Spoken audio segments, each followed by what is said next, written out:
Ahojte, ideme si teraz spolu pripraviť soľ do kúpeľa. Čo všetko na to budeme potrebovať?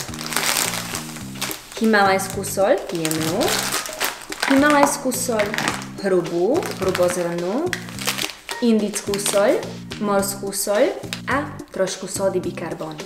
Postup je veľmi jednoduchý. Je potrebné, aby sme získali 200 g zmesí jednotlivých typov soli. Môžete použiť napríklad 50, 50, 50, 50 a pridať trošku sódy bikarbóny. Prípadne si ten pomer môžete určiť podľa vlastných preferencií. Je veľmi dôležité, aby ste nezabudli pridať nejaký esenciálny olej.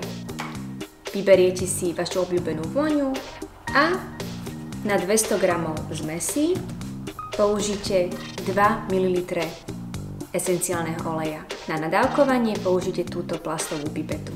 Váš produkt je takto hotový.